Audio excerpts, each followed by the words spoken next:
Уа Алла тағалам, мені таң сәріде таратқан ризық несібеңнен нәсібі бар құлдарының қатарынан ете көр, маған тура жол бер. Бізге ризықтарыңды арттыруыңды сұраймын.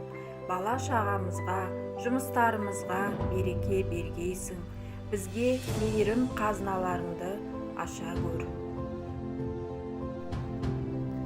Барлық жақсылықтардың һәм ризықтардың иесі сенсің.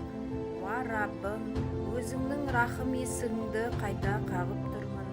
Қолымды бос қайтармайтыныңа сенімім мол. Саған құлшылық етіп сенен жәрдем сұраймын. Бүкіл істеріміздің соңын жақсы қыл.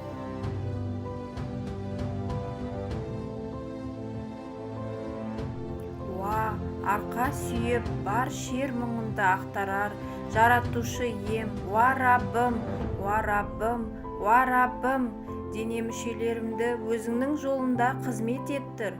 Жүрегімді өзіңе бағыттап, әрі оны сол жолда бекем ет. Жаратушы ем, өзіңнің қалауыңмен болған әрбір іске разымын.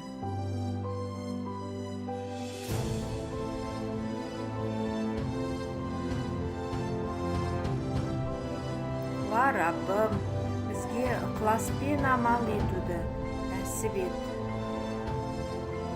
Уа Алла тағала, қарызға батудан һәм аштықтан өзіңе сыйынамын.